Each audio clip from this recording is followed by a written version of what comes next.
sommet de la colline Saint-Ferréol, probablement le lieu d'origine de la ville de Lorgues, un lieu chargé d'histoire et de légende. Ne parle-t-on pas de la cabre d'or qui se cache dans les bois? Plus proche de nous certainement, un oppidum ligure, et puis après les temps de la préhistoire, voici la christianisation et cette grande chapelle, le lieu de dévotion de tous les Lorguais. Une grande chapelle est devenue le sanctuaire de Saint-Ferréol, le patron de la cité, depuis le XVIe siècle, une arrivée de reliques. C'est un lieu de pèlerinage réputé, et l'on aperçoit un donateur et ses enfants en plein XVIIIe siècle qui demandent la protection de Saint-Ferréol avec la robe rouge et même de Notre-Dame, la Vierge à l'Enfant. La présente église est une église de pèlerinage qui date des XVIIe et XVIIIe siècles. Elle attire les foules à certaines occasions, par exemple la Saint-Ferréol, le 18 septembre, ou bien le lundi de Pâques, 2 fois par an. Grande a été la ferveur des Lorguais dans le passé, témoin le chœur, ce très bel autel et surtout le tableau qui le surmonte, un tableau daté de 1785 où l'on aperçoit la foule lorguaise, les personnes de condition sur la gauche, les classes populaires sur la droite, tout le monde tend les mains vers le saint protecteur de la cité, le jour de sa fête votive, le 18 septembre. Saint-Ferréol est un officier romain. En 303, à l'époque de Dioclétien l'empereur, il refuse d'abjurer le christianisme, là devant le tribunal. Il est mis en prison, les anges le délivrent nuitamment pendant que ses gardiens dorment. La scène se passe à Vienne, au sud de Lyon. Il franchit le Rhône alors que ses gardiens qui le poursuivent ont de l'eau jusqu'aux genoux. Mais le miracle s'arrête là, il est rattrapé sur la rive adverse, il a la tête tranchée, il devient donc martyr du christianisme en 303. C'est donc un lieu de dévotion depuis plusieurs siècles. On a sous les yeux le mur où sont déposés les ex-voto. Et nous arrivons devant la statue qui est portée en procession le 18 septembre. Au passage, on a remarqué des béquilles et des crosses de fusil, car Ferréol guérit les malades de la goutte notamment, et les soldats ou chasseurs. Ce grand tableau est le plus ancien témoignage de la dévotion des Lorguais envers leur saint patron. On reconnaît Ferréol à la robe rouge et à ses pieds, à genoux, en noir, les marguilliers de la confrérie de Saint-Ferréol, qui étaient les hommes importants en 1671.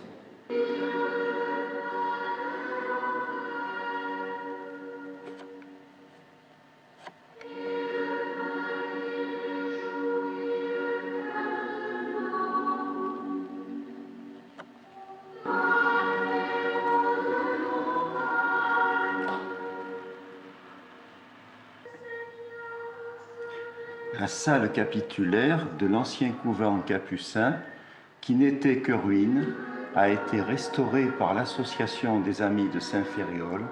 Elle est devenue, depuis 1990, le petit conservatoire d'art sacré.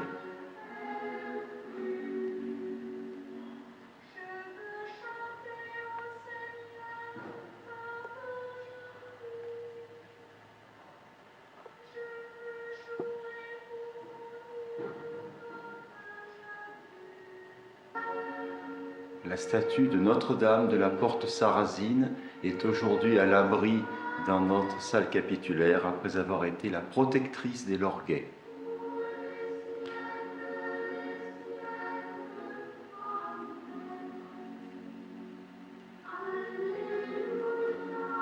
Un tabor surmonté ici d'un bras reliquaire fait partie des objets liturgiques qui proviennent de la collégiale Saint-Martin. Voici un de ces livres de musique graduels ou antiphonaires qui appartenait à la collégiale Saint-Martin au chapitre des chanoines.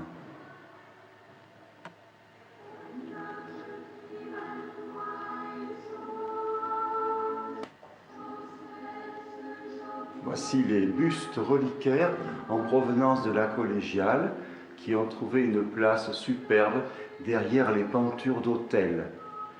Il s'agit de bois doré sculptés des XVIIe et XVIIIe siècles. À la base de chaque reliquaire, une petite vitre, un cristal derrière laquelle se trouvent des reliques.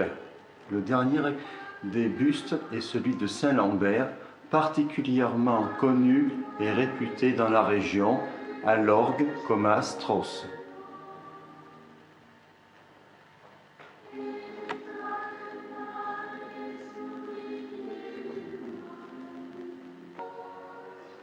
Tout au long des siècles, la ferveur des lorguets s'est manifestée par les ex-voto. Les plus anciens sont du XVIIe siècle, un certain nombre du XVIIIe, beaucoup au XIXe et même encore quelques-uns au XXe siècle. La collection complète a été restaurée par l'association des Amis de Saint-Ferréol. Elle a été installée en ce lieu derrière les stalles des religieux capucins. Un ex-voto est un don, une offrande envers Saint-Ferréol pour le remerciement d'une grâce obtenue.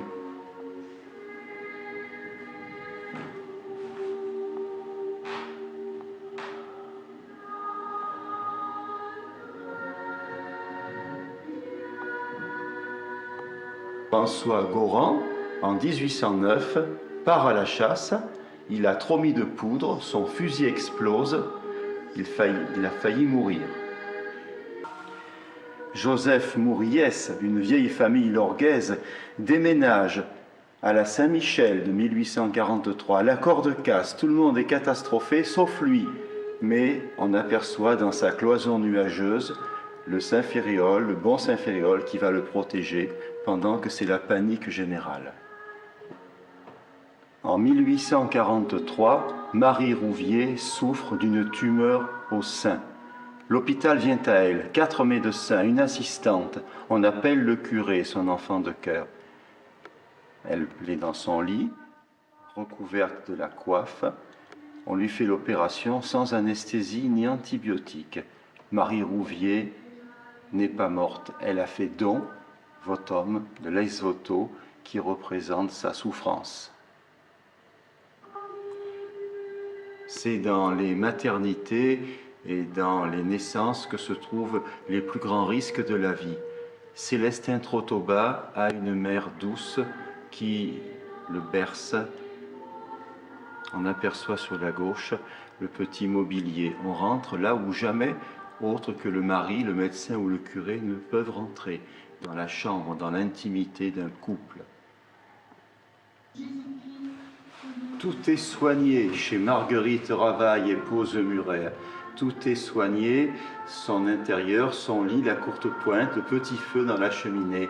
Elle a le bras cassé, c'est pas grave. Elle porte une jupe rayée, comme le font les jeunes filles des groupes de maintenance provençale. Elle porte aussi la coiffe à un rang de tuyauté.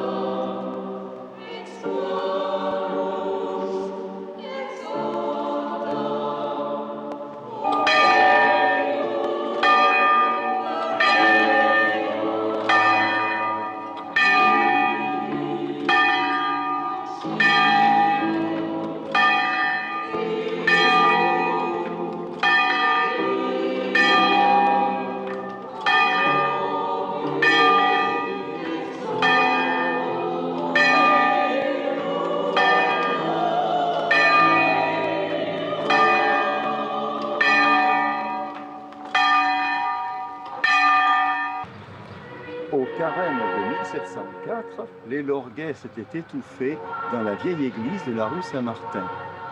L'évêque de Fréjus leur fit comprendre la nécessité de construire une grande église. La collégiale actuelle, dont la première pierre fut posée en 1704, est la deuxième église du département par la taille. Sa façade est classique, symétrique, elle appartient à la période du roi Louis XIV.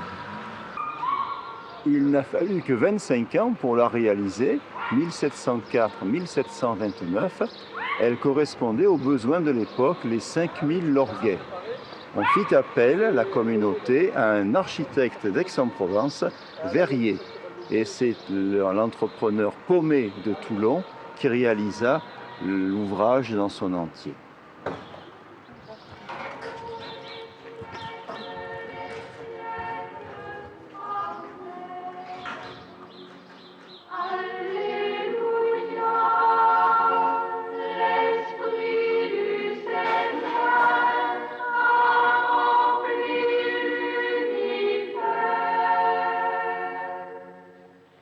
Une église immense, une nef de 22 mètres de hauteur.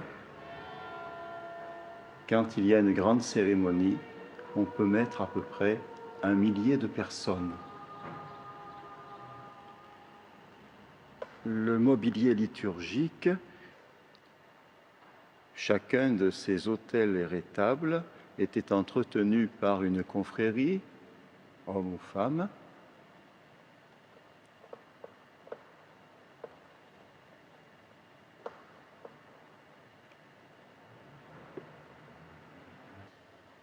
C'est à la demande de la fabrique de la paroisse qu'en 1887, un ébéniste de Louvain, en Belgique, Goyer, a doté la collégiale d'une chaire à prêcher de toute beauté.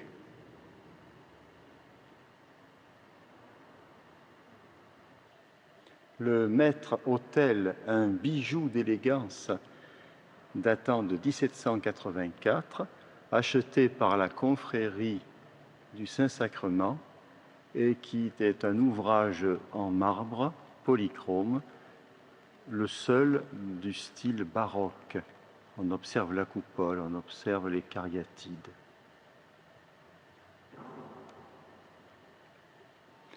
Pour les fidèles, la nef et le chœur liturgique s'arrêtent à l'autel.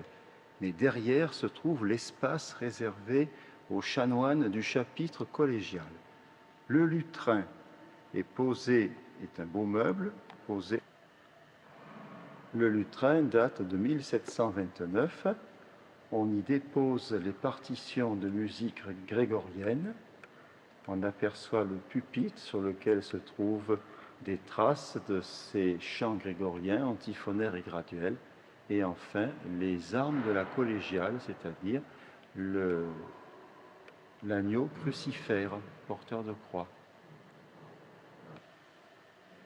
Au fond de l'autel et du chœur se trouvent les stalles des chanoines de la collégiale Saint-Martin. Collégiale, c'est-à-dire un groupe de religieux. Il y avait le doyen, le capiscole, le théologal. Jusqu'à la Révolution, une douzaine de prêtres était au service de la paroisse.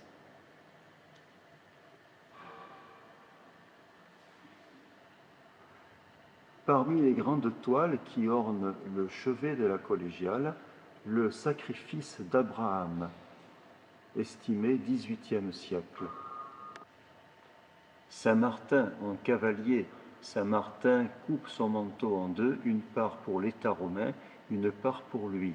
N'oublions pas que plus de 400 villages portent le nom de Saint-Martin. Depuis la façade jusqu'au chevet, l'église est sous la protection de la Vierge.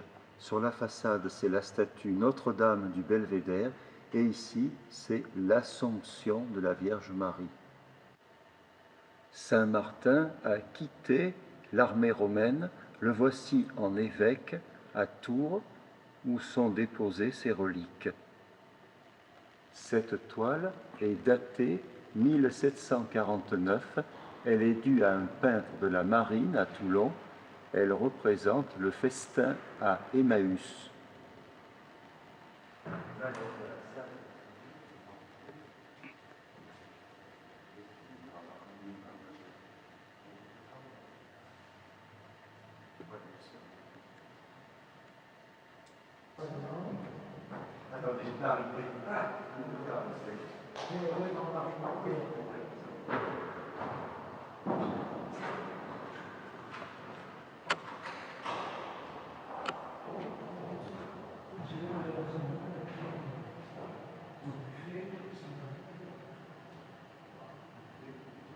Veut bien nous accueillir au pied de son instrument, l'orgue Zeiger datant de 1837. Nous le remercions vivement. Le grand orgue est dans mon dos le positif. Chacun de ces instruments a ses jeux propres et ces jeux sont répartis sur 1, 2, 3, 4 claviers manuels et un pédalier pour jouer avec les pieds. De la combinaison de tous ces jeux, au nombre de 42, on a la possibilité d'avoir des timbres extrêmement complexes ou très simples. Du plus simple au plus complexe, un bourdon.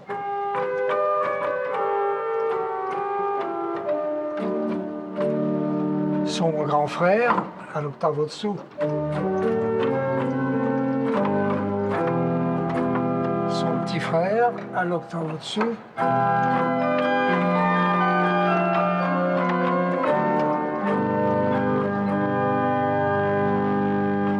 À bouche, qui sont comme des sifflets. Et les tuyaux à hanches, qui sont comme des trompettes. On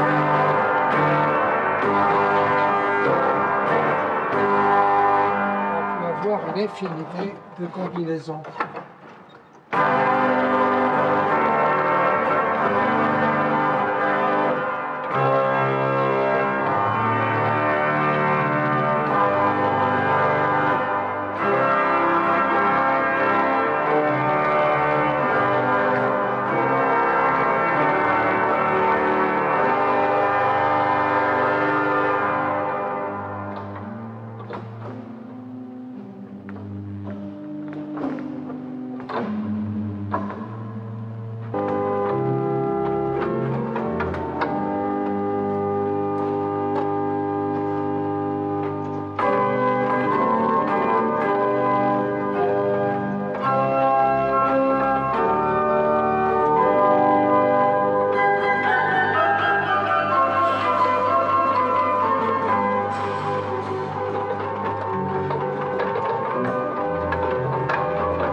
La chapelle Notre-Dame de Belva, Notre-Dame de Bon Voyage, est une chapelle ornée de fresques à l'intérieur et à l'extérieur.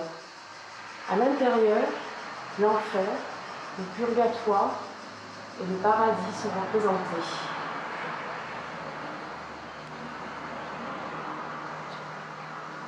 Chaque domaine est divisé en registres bien définis.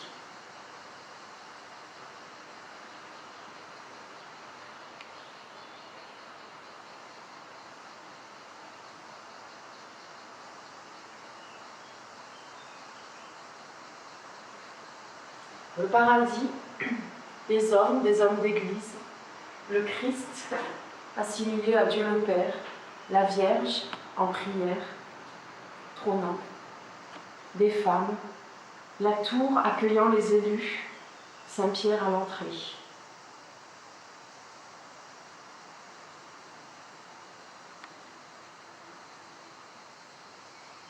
Plus bas, les saints, et les vertus et les châtiments. Différents saints sont représentés. Saint Jacques de Compostelle, avec son bâton et son chapeau de pèlerin. Saint Sébastien, attaché à une colonne et perforé de flèches. Sainte Marthe, qui a combattu et apprivoisé la Tarasque à Tarascon. Et Sainte Marie-Madeleine, qui tient la fiole de parfum avec lequel elle a arrosé les pieds du Christ. Et cette vertu, la première, la diligence, qui tisse la laine. La seconde, l'abstinence ou la charité. La troisième, la tempérance, qui met de l'eau dans son vin. La quatrième, en train de prier, la patience. La pénitence, se fouettant le dos. La charité, donnant du pain à un pauvre enfant qui boite. La dernière a disparu.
Saint-Jacques se trouve sur le chemin de pèlerinage de Saint-Jacques de Compostelle.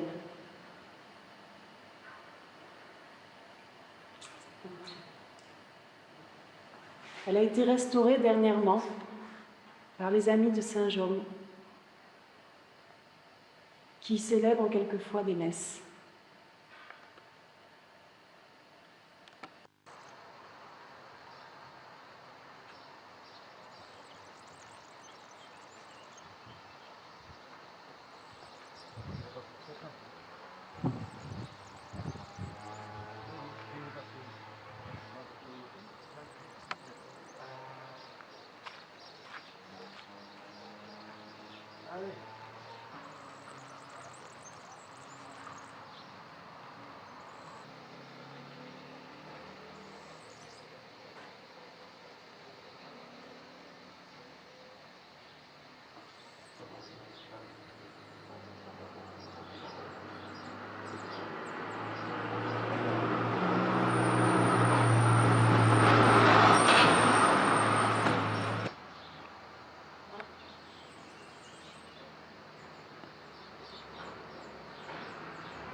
En bas de la colline Saint-Ferréol se trouve la chapelle Saint-Honorat. Saint-Honorat était le patron des boulangers et on dit qu'autrefois des boulangers venaient offrir des petits pains. On la date entre le XIVe et le XVIe siècle pour son architecture qui rappelle l'architecture médiévale. Actuellement, un culte protestant y est rendu.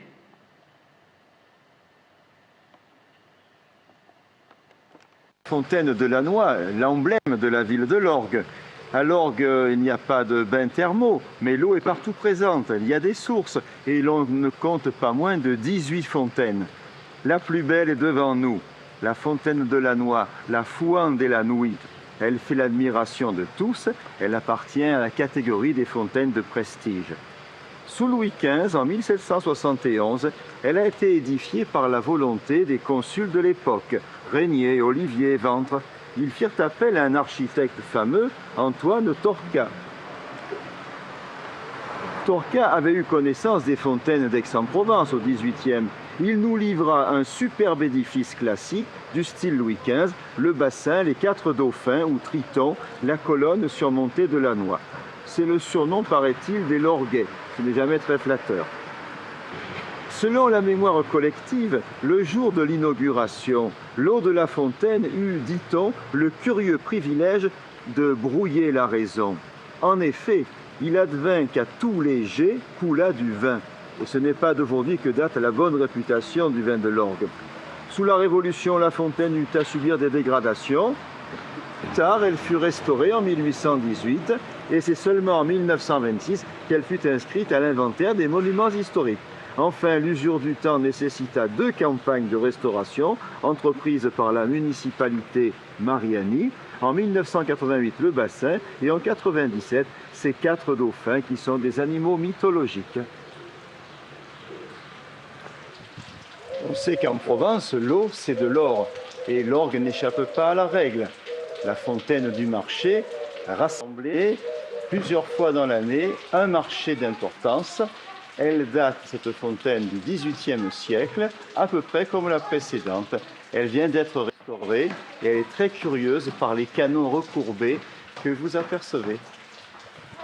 Et voici donc le lavoir du petit marché. On imagine les bugadières qui se rassemblent toute la journée pour laver le linge. On imagine aussi la gazette locale où toutes les nouvelles commencent d'abord par ce lieu. On aperçoit la date, 1864, on voit les 2 bassins, le bassin d'eau propre, le bassin d'eau sale. Et ce lavoir fonctionne toujours par la gentillesse de Madame Robaldo, la voisine, bien abritée sous ce platane de 1830.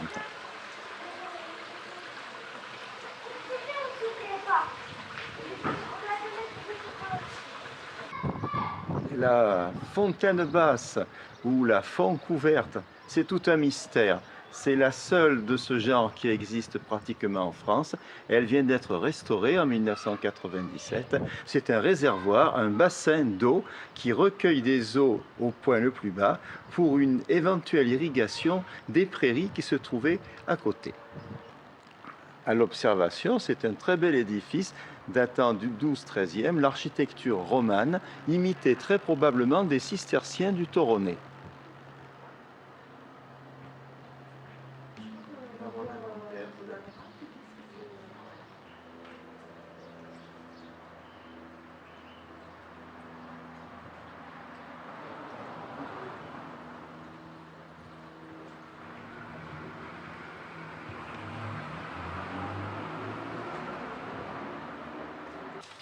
Climène, la Fouan des Climènes, la fontaine de Climène, 1660, sous la collégiale.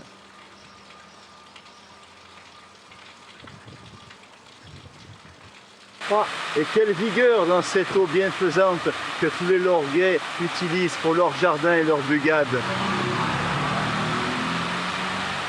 La fontaine de la Trinité, XVIIe siècle. Elle était adossée à une église disparue seulement en 1920.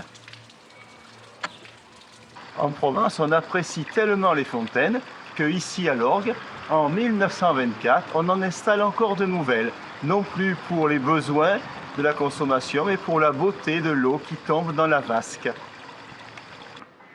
Au pied du beffroi et du campanile qui sonne les heures, la surprise, un puits datant de la Renaissance.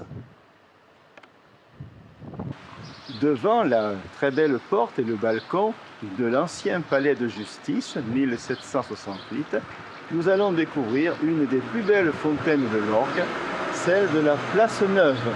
Elle est doublée par un lavoir et, sans être un ancien, beaucoup ont vu les bugadières lorguaises venir laver leur linge. La fontaine de la Pompe a sauvé les Lorguais pendant les guerres de religion.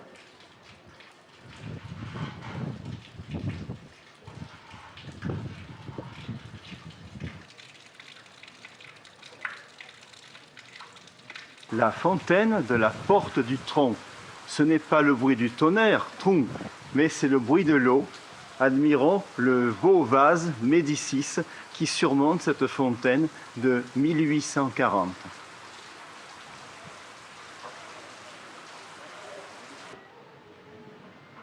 Dans la rue du Ruou, dans l'ancien enclos des Templiers, une fontaine apporte le rafraîchissement. 1741. En contrebas de notre hôtel de ville, la fontaine entre les deux escaliers d'accès situés en haut de l'avenue Alongue, 19e siècle. Elle est bien modeste mais bien utile aussi, la fontaine de l'avenue Alongue. Elle a été installée en 1786 contre le mur du jardin de l'ancien couvent des Bernardines.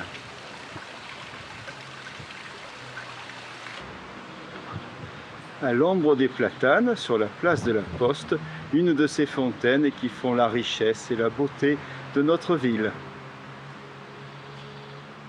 En haut de la place d'Entrechaux, la fontaine du même nom, 1867, elle fait le plaisir de tous les collégiens qui sortent de l'ancienne PS, aujourd'hui le collège de l'Orgue.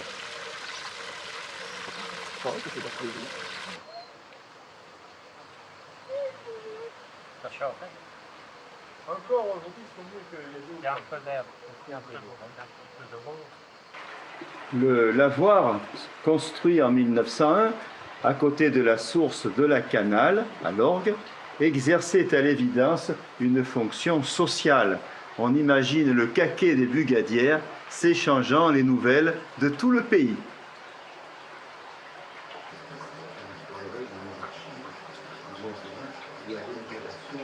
À la veille de l'an 2000, les bugadières se sont faites rares, mais il reste la source, et il reste le canal, l'eau et la belle pierre où était posé le linge lavé.